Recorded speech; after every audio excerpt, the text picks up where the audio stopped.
Join the best in the movement. It's Conservative Conversations with ISI, educating for liberty since 1953.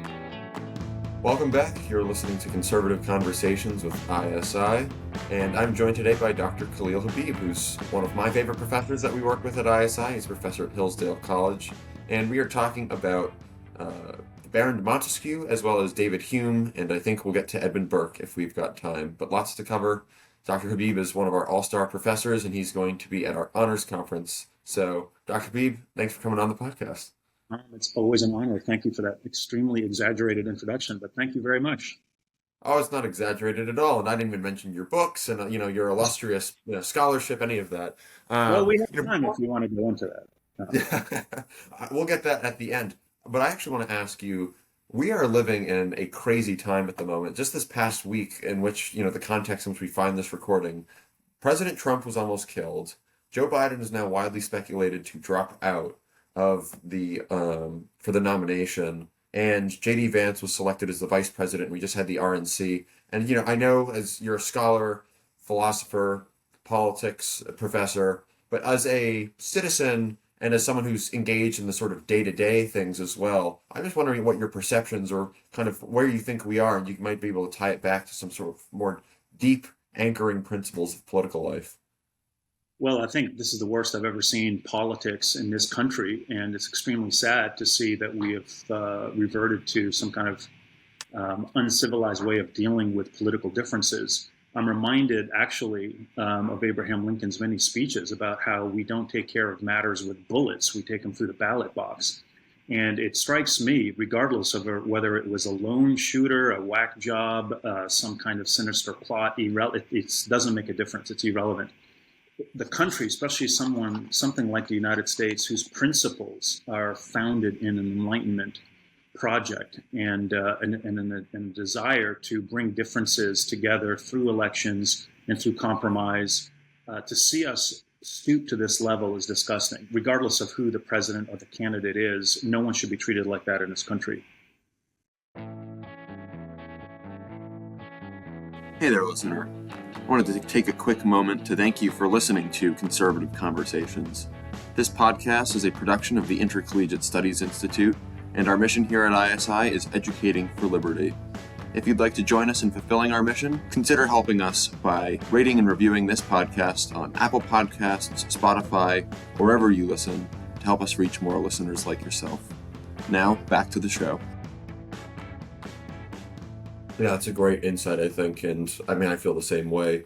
But since you brought up or kind of mentioned, it's a perfect segue to talking about this Enlightenment project. And I want to start with Montesquieu, because I think maybe this is just my own education, but I think everywhere in America, everyone in history, when they're learning about sort of some of the founding principles or ideas in like even middle school and high school, will kind of have heard of Montesquieu, checks and balances, separation of powers. It's become a sort of like a short, almost like cheat sheet in many ways, to sort of be like, this is how the system works, and it's conceptually appealing and it makes sense. But wondering if you could tie these mechanisms that describe the structure of the American constitutional order to Montesquieu's greater political philosophy writ large. Sure. So Montesquieu's, that's a big question to tackle. The Spirit of the Laws, which is really considered his masterpiece, is well over 1,000 pages. It's extremely complicated, and he even acknowledges at the beginning that the order in which the chapters and the subjects are laid out isn't always very clear, but there is an order. To the best of my knowledge, that order really is one in which an understanding of liberty slowly begins to unfold. And what I mean by that is what Montesquieu says liberty is. Liberty, according to Montesquieu, is the opinion that a citizen has of his tranquility or security relative to the branches of government and his fellow citizens. So what does that mean in non-academic language? You're truly at liberty, according to Montesquieu, when you can feel that the laws and the government are not treating people arbitrarily, that there is some kind of normative standard by which people's lives and their rights are protected. The moment you don't feel that's the case, regardless of what your institutions are on paper, you've lost liberty. So I think it's a very powerful but psychological definition of liberty. Now, one of the incredible things about Montesquieu is, yes, of course, the founders look to his separation of powers. That's very clear. They mention him, for example, in Federalist 9 and 10, among other places. They sort of refer to him without mentioning him. He's clearly very influential in the American founders. In the early parts of the Federalist Papers, what they look to Montesquieu is this idea of a confederated republic, which is completely innovative. No one believed that you could have a republic this large. In fact, the anti-federalist thought that you would lose liberty the moment you betrayed the small size of an ancient republic. The Federalists countered by saying that the colonies were already twice the size of any ancient republic anyway, so you don't have anything resembling ancient republicanism, but that there had been an advancement in political science. And there they invoke Montesquieu's name, and they correct the anti-federalist, and they point out that what Montesquieu has developed, so far beyond just simply his separation of powers, is this incredible idea that you can have the benefits of both a monarchy and a republic properly blended to protect citizens. And the way Montesquieu puts it, and the way the Federalists recast it, is you can have something like the benefits of monarchy when you have a large territory. And the benefits of monarchy is that because they can be large and you can have some kind of centralized authority, they're difficult to conquer, or they certainly disincentivize external threats or attacks. But the problem, of course, is that you can fear centralization of power, which Montesquieu is very concerned about. So what he argues there is you could have a number of states within that would play something like an ancient republic, and they would prevent having some kind of centralized authority from the federal side. And there you could have the benefits of republicanism and the benefits of monarchy. The benefits of republicanism is that you would have local participation and local government. And so that is something quite unique. And the Federalists will recognize that there was something truly innovative in that. So not just simply the separation of powers, but I think the Confederated Republic is probably one of his biggest achievements. The other thing to note about Montesquieu, especially in relation to the American founding, is he's the only philosopher mentioned explicitly by name in the Federalist Papers. Polybius is mentioned, but he's more of a political historian. And that's not to say he's not philosophic, he is. But it's Montesquieu that's mentioned directly. And one of the things to note is that while the founders certainly embraced Locke's understanding of private property, natural rights, there's plenty of evidence that Locke had considerable influence on the American founding. Nevertheless, the founders adopted Montesquieu's separation of powers and not John Locke's. So when you look at the Second Treatise on Government, it's pretty ambiguous where the judicial branch lies in Locke. I've heard two different accounts. Some people say that the judiciary, first of all, we know it's not independent. And some argue that it's in the legislative branch. Some argue that it's in the executive. My reading is that it's actually located in both, depending on the circumstances. It seems to me that Locke allows the executive to have some judicial oversight when it comes to external affairs, because there the executive is in a similar position of the state of nature in relation to other countries. Does that make sense? But whereas when it comes to domestic issues, you have the legislative oversight over the judiciary. It's ambiguous regardless. What's unambiguous in Montesquieu is that he wanted a far stricter separation, a complete independent judiciary. So that's what makes him so unique, is he did think, he wasn't the first to think in terms of checks and balances. You see it actually in Machiavelli's discourses on Livy. He doesn't really call it that, but it's pretty obvious that that's what's going on. Polybius talks about how ancient Rome was a kind of mixed government. Cicero, of course, mentions that as well. But nobody really popularizes it and makes it a political science the way Montesquieu does. And his influence on this country is truly astounding.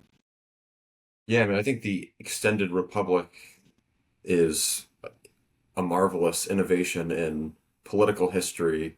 And when you read like the Federalist Papers, I'm awestruck by how brilliant, and because it's detailed, it's asking questions of what a human being is, what the goals of politics are, how to achieve liberty while also having a good government. And so you've already touched on the Montesquieuian influences on the founding, and I'd be curious to hear about something that Russell Kirk says is that Montesquieu is it his law is relativist, or he's a like relativist in law, but he's not necessarily an opponent of natural law teachings?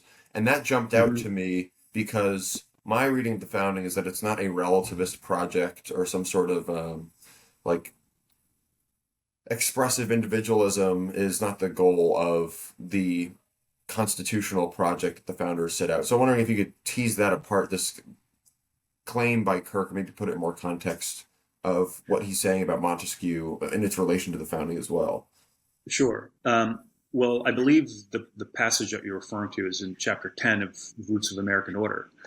What Russell Kirk is saying there is something that Montesquieu mentions at the outset of the Spirit of the Laws. At the outset of the Spirit of the Laws, Montesquieu makes it very clear that the kind of constitutional order he wants is one that is steeped in the law, steeped in balance of powers, and steeped in constitutionalism.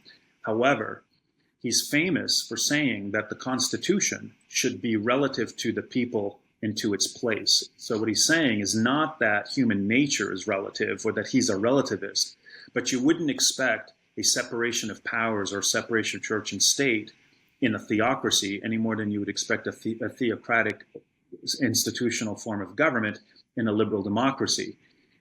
The laws should be relative to the people, and it should fit them and suit them, because if you don't have consent, basically what he's saying is otherwise you don't really have buy-in from the people, and so you wouldn't have the spirit of the laws wouldn't match the spirit of the people. I'll give you an example actually out of Tocqueville. So in the Democracy in America, Tocqueville was a French statesman who arrived in the United States at the time of Andrew Jackson's presidency. He makes an observation about Mexico. Mexico admired the American Constitution, and Tocqueville says that they imitated it. They essentially just translated it into Spanish, and they wanted to institute something like the American system. And Tocqueville says it completely fell on deaf ears. That's something like what Montesquieu was saying, that the constitutional order should not only reflect the spirit of the people, it should be organic. So in many ways, it's an anti-foreign interventionist philosophy. So it's contrary to any kind of abstract, universal model of politics where one shoe fits all. That would actually be tyranny and despotism for Montesquieu, and it would also undermine the spirit of republicanism, which is grounded on consent and love of equality. Well, you violate both those principles if you believe that you are armed with a universal model of politics that you can just export anywhere in the world. And we've tried that in our American foreign policy, and it's been nothing but a complete disaster. And Montesquieu would say, I go read The Spirit of the Laws. I said at the outset of that work that the laws should be relative to a people. No different than if you were at a gym and or a doctor. The medicine should be relative to your age, to your size, to your weight. That doesn't mean medicine is relative. It means the patient is relative, and the medicine should fit accordingly. That's what he means. So I don't think Russell Kirk means that Montesquieu is a relativist, because he certainly has, as Kirk says in that context, at least some similarity with the natural law tradition. So he doesn't throw that out completely. Yeah, that's a very, very helpful and important clarification because it didn't strike me at all that Montesquieu would be a relativist, and that makes sense. So it's a proper relationship between the form of government and the matter, which would be like the people and their dispositions, characters, traditions, and all Yeah, of those that's a things. great way to put it. The other way, I've put it before is just if you're in civil engineering. I remember our eldest son is a civil engineer, and he was telling me he was taking courses in geography and geology. And I thought about it for a moment. I thought, now, why would a civil engineer take those kinds of courses? And it's obvious that, engineering is not relative, but the structure and the materials are relative to the context in which you're supposed to be building a certain bridge. So it's relative in that sense, but it's a far cry to say that therefore there's no such thing as science or objectivity, and Montesquieu certainly does not go down that path. So he definitely to put it very simply, Montesquieu in a nutshell is an attempt to educate liberal statesmen in the art of moderation and discernment and prudence. Not to rush to hasty conclusions, and not to just simply impose abstract ideas on people, especially when it doesn't suit them. And it would be like having a clinic that administers medicine in a one size fits all. You'd have many dead patients if that were the case. Yeah, of course. We have a limited time, so I do want to move us forward onto David Hume. Hmm. And I know Hume's skepticism, and more of his epistemology and his critique of causality, but I don't really know his politics. So, yeah, what are his politics? Well, they're actually related. For Sure. a long time, what I would notice is if people were interested in his epistemology, they would tend to ignore his political writings. Or if you liked his political writings, you're thinking, well, what do I need to read his epistemology for? And they're actually related, and they meant to be reinforcing. Hume, in order to understand his epistemology and his political outlook and how they're related, you have to take a step back and recognize that he is a critic of social contract theory. While he admires the ends that someone, say, like Hobbes and Locke, want: peace, prosperity, stability, protection of rights, among other things, he disagrees with how one goes about achieving that. He doesn't think historically there's any evidence for any kind of social contract. He doesn't think, like Montesquieu, that there are these abstract universal principles that you can then simply apply. For Hume, human beings evolve through centuries of habit of living together, in where they're associating with one another and forming certain customs. So when you look at his epistemology, what it's designed to do is to introduce an epistemic humility that he felt the Enlightenment needed. The Enlightenment, certain aspects of it, like Spinoza and others, it would celebrate the power of reason and causality. And Hume thought that this was dangerous, that that kind of thinking, this kind of deductive syllogistic logic that you would find, say, like in something like Spinoza, could lead to that kind of universalism we just described that would be very imprudent politically. So what Hume does is his epistemology has all these famous lines, like you could see one billiard ball hit another billiard ball. That doesn't mean you actually witness causality. What you see is really an association of one ball and the other. Now, obviously, he knows that the cue ball hit the other ball and it went in. That's not his point. His point is that we are overly confident with what reason actually sees in that moment. The best that we can see are associations. Now, the reason why he emphasizes that is in his political thought. He thinks that human beings don't relate to each other as atomized individuals. They're always in an associated relationship. So, for example, you and I are friends. We've known each other for a while. You're also associated with ISI. I'm associated with Hillsdale, among other things. So everybody, according to Hume, is in a relationship that is similar to the epistemology that he puts forward. And I think the reason why that's important to point out is it shows you that political thought, regardless of whether you like epistemology or metaphysics or what have you, is dependent on it, and vice versa. And so what Hume does is he offers an epistemology to support his political thought. So there's no surprise, for example, if you study his epistemology and learn that the mind, by its very habit, forms associations, and from those associations, habits of mind that give it its reality, and customs that when you turn to his political thought, it turns out that history does the same thing for political life. Does that make sense? Yeah, that makes sense. Mm-hmm. Yeah, that's actually really interesting because, yeah, no, I've just never studied his politics. I didn't do political science in college. It was more pure philosophy, pure. Yeah. So it was just focused on the epistemology, and then, we moved on to Kant's critique or his response to Hume. But, Mm-hmm. yeah, with Montesquieu, you get separation of powers, checks and balances. These are the sort of the Confederated Republic, these sorts of mechanisms or things that we could sort of tie or draw in a direct line or an association, maybe not a cause, from the founding is drawing on Montesquieu. What about Hume's influence on the founding? That seems, at least to me, less obvious, but maybe you could Mm-hmm. show us the ways in which it is. Yeah, the key is what you just said, less obvious. It's certainly there. And the more you study Hume, the more you're struck by just how influential he really was in the American founding. Whenever I work through his essays, and let me just take a moment, if you don't mind, and just plug Liberty Fund's edition of David Hume. It's very inexpensive. It has essentially the collected writings of Hume. If you just work your way through those essays, it's remarkable how you could almost identify certain aspects of the American founding with certain chapters that he has in there. So, for instance, I used to believe many years ago that in Federalist 9 and 10, the solution to factions was also just simply taken out of Montesquieu. That's not entirely the case. in those letters or papers in the Federalists, what you have is the extended republic, and they solve a certain problem that the Federalists were trying to deal with. The part about factions actually comes from Hume. Hume is the one who, in several essays, talks about how something like a large sphere in which political activity can take place can mitigate factions by drowning them in a mass society. That comes directly from David Hume.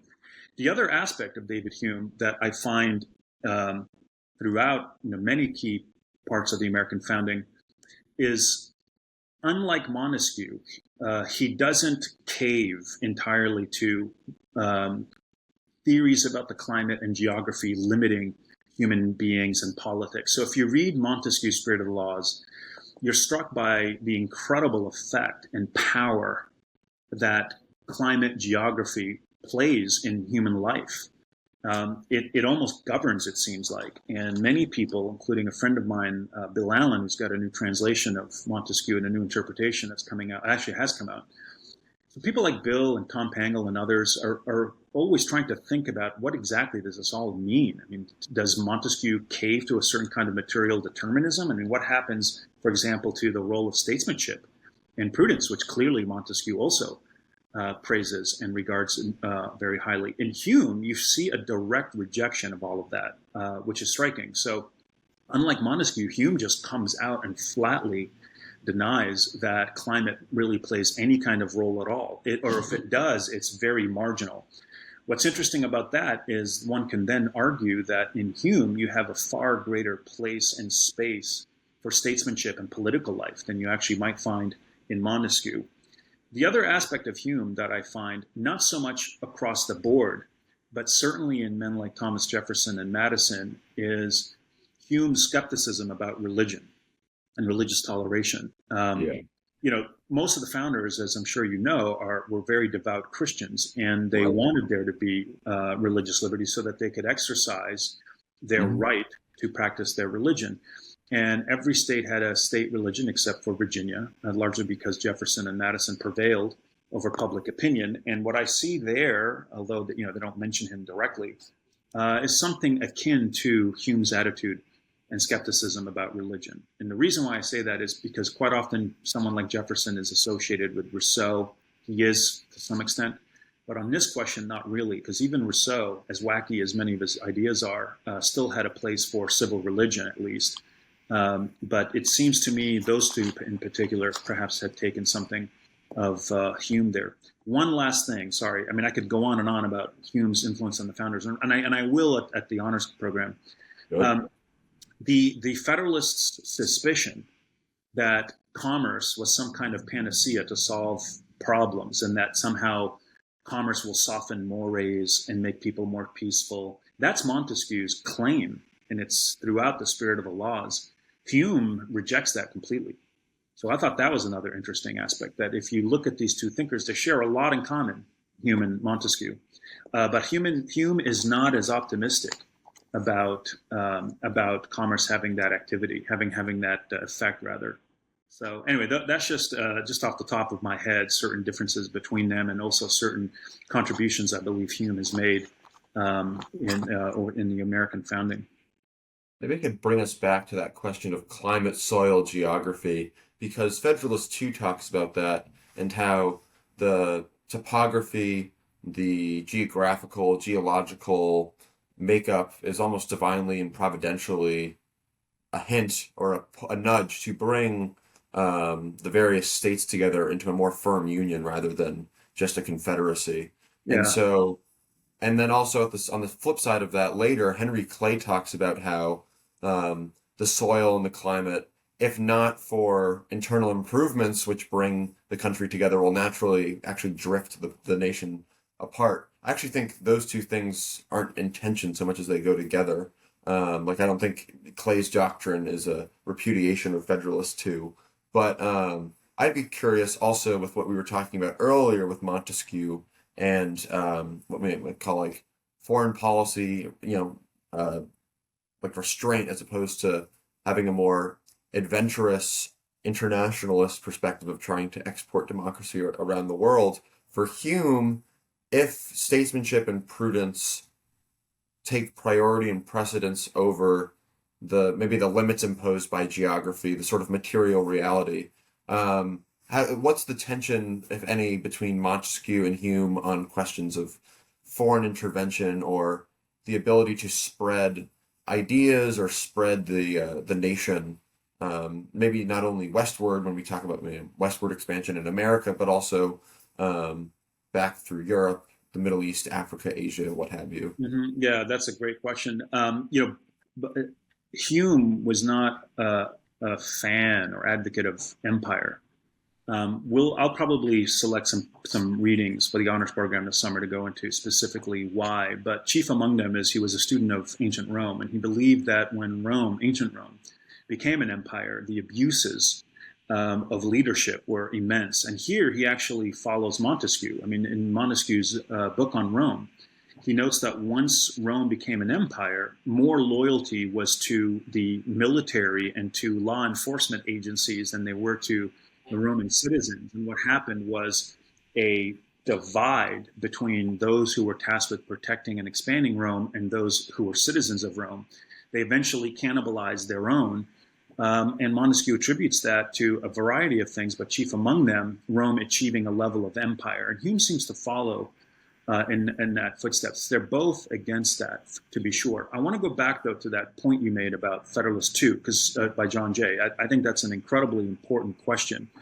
The key in that paper, though, is providence. Providence has placed the Americans in a continent that they're destined to form a united people. If you look at that particular paper carefully, the emphasis there is Jay is essentially arguing we are already united in all things that are important when it comes to what a united people consists in. We all come from the same part of Europe. We all share the same language. We share the same religion. We share the same history. We fought beside one another. So what he does in that is he shows you what a people is. A people is not just simply some abstract idea. It's not just simply one specific location on the map. It includes all of those things.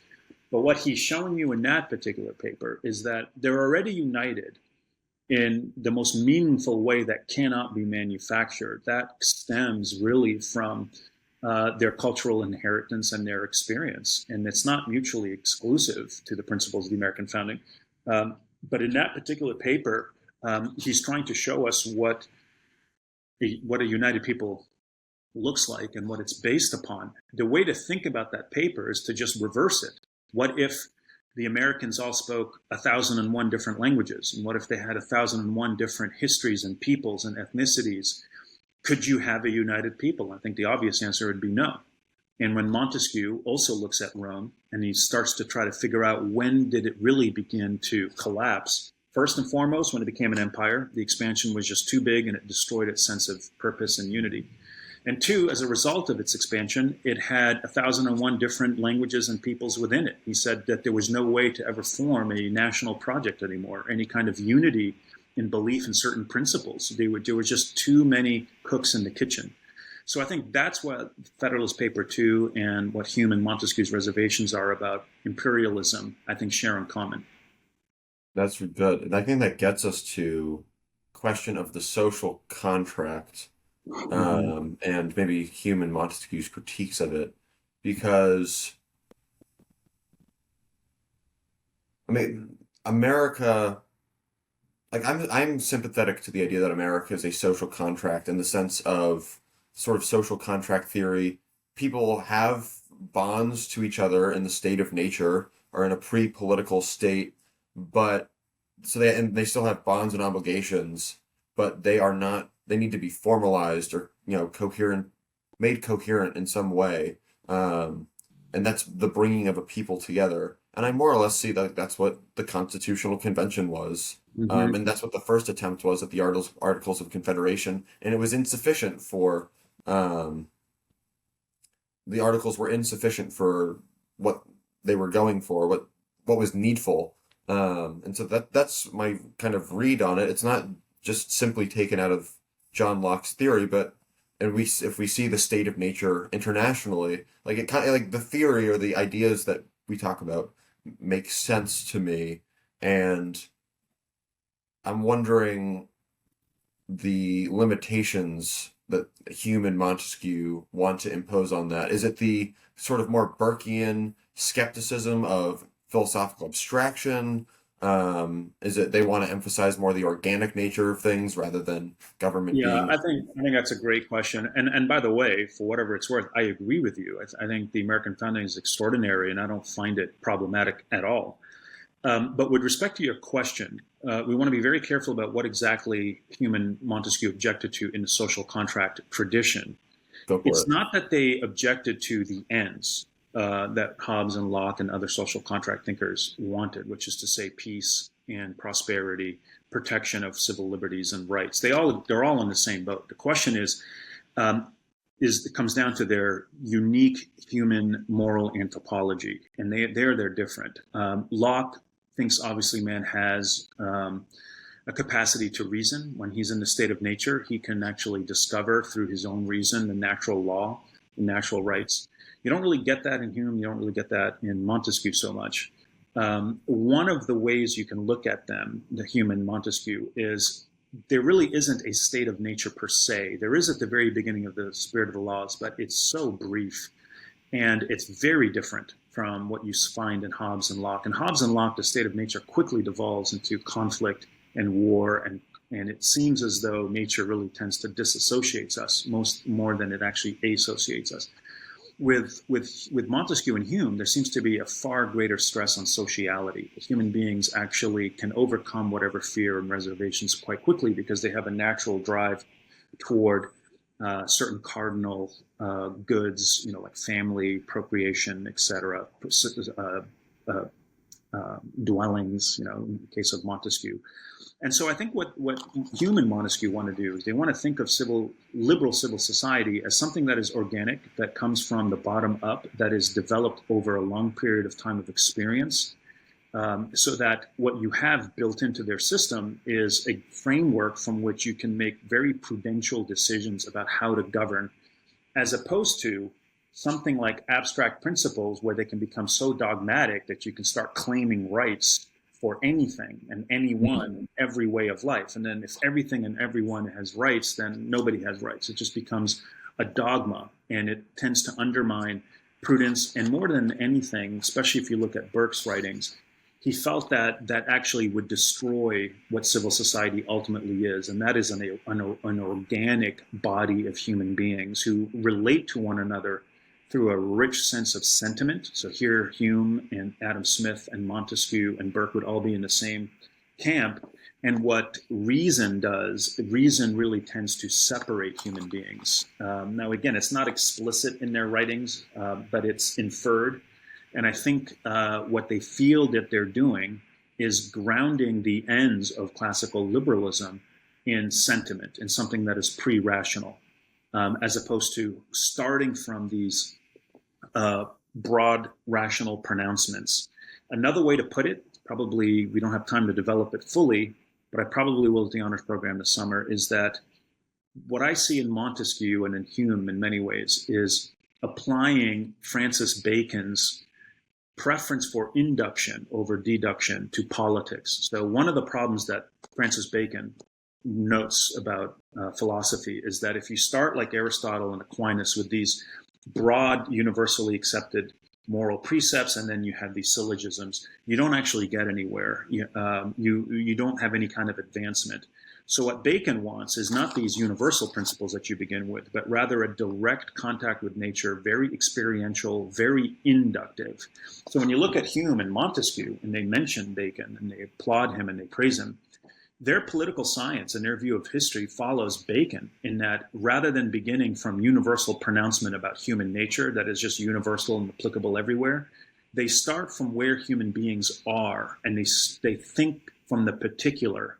And from there, they can conclude that no society starts with universal abstract principles. They all start from a unique place in their history as a people. And in many ways, they can never escape the habits that they formed as a people through a combination of religion, climate, history, shared past, and so on. I don't know if that's a lot to throw at you, but that's how I see Hume and Montesquieu and Smith on the one hand, and people like Hobbes and Locke on the other. So One is more sentimental, so to speak, and the other would be more rational. That's so good. And I'm out of time, but maybe we have time to ask one more question, and it's the question about the ancients and the moderns. Because when you were saying there about Bacon and induction, I'm wondering, my read of Aristotle is that he's doing something similar. Is he's like the primary sense is the sight, and so you're looking at things, and you have this correspondence theory of knowledge. You start with what's out there with your common experience, Right. and then have to figure out from there what reality is. And he's doing also, conceptual and logical things, but that's just a function of human reason. I don't see him as being a kind of Cartesian rationalist looking for No, he's not. clear and distinct ideas. Whereas I see Bacon as being an inheritor or a contemporary of Descartes in that tradition of looking for the certainty. So I'm wondering maybe if we can connect all of Western philosophy in 3 minutes about how we should view Hume, Montesquieu. You've raised Bacon now, and the founding with classical politics, because there's a mixed regime in classical politics. There's induction, Yep. restraint on human reason. So what Right. what are some of the similarities and Yeah, differences? that's an amazing question. We will absolutely go over that this summer. But for the sake of your Good. viewers, Aristotle, although he's an empiricist, and he does indeed say that knowledge does come through the senses, he does have syllogisms that he believes rest on what he believes are just universal facts. So his Mhm. most famous is that all men are mortal. Socrates is a man, therefore Socrates is mortal. Bacon goes after that because for Bacon to start from kind of a universal principle is a massive, it's a deduction from an opinion. Why assume man is mortal? I mean, one of the many things that he talks about in the Great Instauration and the New Atlantis is maybe man can actually overcome his mortality. So, in other words, these syllogistic reasonings that are part of the deductive tradition that you would find in Aristotle and Aquinas actually misdirect man. They don't lead him to any kind of knowledge. What you want to do is assume nothing universal at the beginning and have more of an inductive approach. And what's interesting is the thinkers who followed Francis Bacon, people like Montesquieu and Hume, they all mention him. What's astonishing is if you look at the way they treat history and politics, it's Baconian in the sense that rather than starting from a universal history of man, it's really an inductive history based on man's particular location. And one of the upshots from that is definitely not ancient, is you don't end up with a teleological view of nature, nor do you get a providential view of history either, because there's such a wide variety of differences across the world, and different peoples form different histories that are unique to them, that only what would you call an inductive view of history would really do an accurate job of capturing it. The other thing it does is it eliminates the great man theory of history too, because when you look at certain aspects of history, you can think, my goodness, Napoleon shaped history, Churchill shaped history. But this sort of Baconian inductive view of history would show that there were many microscopic causes that actually helped to shape the Napoleons of the world, not the other way around.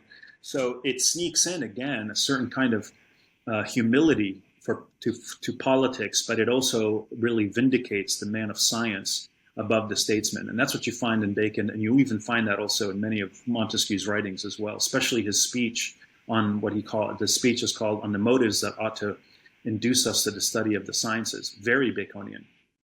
Pretty amazing stuff. Fantastic. Well, I'm Yep. going to see you in 3 weeks here at ISI for the honors conference. Yeah, can't But wait. for our listeners, some of whom I hope are listening and will be at the honors conference, but Yeah. others who are not, what would you recommend for, or if there's any work you have or people want to find out more of what you're doing, where should they look, and what do you recommend to them? Well, the first place to look, of course, is at the Hillsdale College website. I'm in the politics department. I'm currently literally in the middle of 5 different projects. Some are really early stage. I don't want to go into them too much, but they all involve Machiavelli and Montesquieu. And I'm in the process of developing a different kind of early modern political thought for the fall, actually. thinking about what we were doing in the honors program this summer made me rethink a course that I've been teaching for decades on early modern political thought. So I'm in the process of designing that, and I've decided to devote the next how many years to reading the Summa every single night. So at 7 p.m., don't call, don't text. I'm not available. I'll be reading the Summa. And the goal is to work my way through that entire work. So that's what I've been up to. I'm also putting in the last touches on a book that I've mentioned to you before. It's on ancient Rome that discusses Machiavelli, Livy, Polybius, and Montesquieu, and how they each took something very different from ancient Rome and developed a certain political view, political theory based on their reflections, and they're all quite different. So that book I hope to wrap up sometime at the end of the summer, at the very least at the end of this fall semester. Good. And we'll have you back on. This is your second time being on the podcast, and we look forward to the third. So thanks again, Dr. Yeah, Habib. likewise, anytime. I'd be happy to do it. Good. Thanks, Tom. Take care. Thank you for listening to Conservative Conversations with ISI. If you've enjoyed this episode, be sure to check out our website at isi.org/resources to see all that we offer our members, including the Intercollegiate Review, select modern age articles, debates, lectures, and of course, this podcast. Thanks again for listening. Don't forget to rate and review, and we will see you next time on Conservative Conversations with ISI.